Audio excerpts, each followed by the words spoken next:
Sun டிவில ரொம்பவே புகழ்பெற்ற ஒரு சீரியல் தான் ருத்ரவீணை. 1700வது வருஷம். சோ அதுதான் ஒரு பிளாஷ்பேக் போர்ஷன் மாதிரி. சோ சிவனுடைய கையால செஞ்ச ஒரு அதிசயமான ருத்ர வீணை வந்து கைலாய மலையில சடையாந்தி சித்தர் அப்படிங்கிற ஒருத்தர் கிட்ட இருக்கு. அவர்கிட்ட சீடரா இருக்கக்கூடியவர் வந்து நவாப் ஜான் பாபா. இவர் ஒரு முஸ்லீம் தான், ஆனாலும் இவர்கிட்ட சீடரா இருக்கார். இந்த ருத்ர வீணையை தமிழ்நாட்டுல தஞ்சை பக்கத்துல உள்ள தோடிபுரம் தோடீஸ்வரர் ஆலயம், அந்த ஆலயத்துல போய் ஒப்படைக்கணும் அப்படின்னு சொல்லி அனுப்புறாரு. தோடிபுரம் வர்றப்ப அபராஜித வைஜெயந்தி அப்படிங்கிற ஒரு தாசி, இவங்க வந்து தாசி குலத்துல தான், ஆனா ரொம்பவே ஒரு கண்ணியமானவங்க.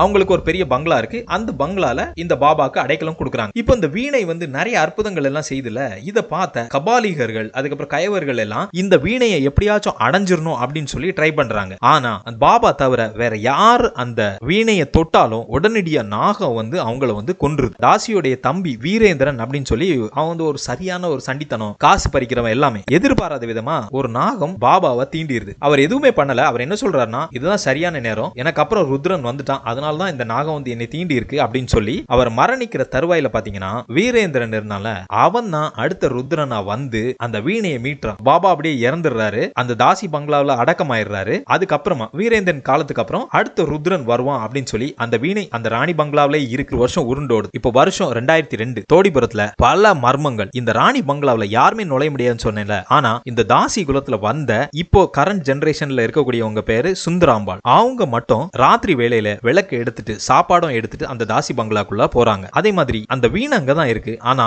ராத்திரி மட்டும் அந்த பங்களால இருந்து அந்த வீணையோட சத்தம் வந்து கேக்குது. யார் வாசிக்கிறாங்க எதுவுமே தெரியல. இப்போ அந்த சுந்தராம்பாள் வந்து யாருக்காக ராத்திரி சாப்பாடு எடுத்துட்டு போறாங்க? ஏன் நாகங்கள் சுந்தராம்பாளை ஒன்னும் செய்யல, மத்த யாரையுமே விடாது. அங்க அப்ப பாபா இன்னும் இருக்காரா அப்படின்னு பயங்கரமான மர்மங்கள். யார் அந்த ருத்ரன்? இதுதான் எல்லார் கேள்வியுமா இருக்க. பெண இருக்கிறால வெட்டியான், அந்த வெட்டியான் ஒருத்தன் அந்த ருத்ர வீணையை எந்த தடங்களும் இல்லாம அந்த ருத்ர வீணையை எடுத்து எல்லாரும் ஆச்சரியமா பார்க்கும்போது அவன் அந்த வீணையை மீட்டான். சோ அவன் தான் அடுத்த ருத்ரன் அப்படின்னு தெரியவர். சோ எல்லாருமே ஆச்சரியமா பாக்குறப்ப இப்பதான் என்ன அப்படின்னா, சுடுகாட்லயும் ஒரு விதை விழும் அப்படின்னு சொல்லி அந்த பழைய பாபா சொன்ன ஒரு இது வந்து இப்போ நிறைவேறுது அப்படிங்கிற மாதிரி இந்த நாடகம் வந்து முடிச்சிருப்பாங்க. ரொம்ப மர்மமா இருக்கும். யூடியூப்ல ஃபுல் நாடகமும் இருக்கு, பாருங்க. ரொம்பவே சுவாரஸ்யமா இருக்கும்.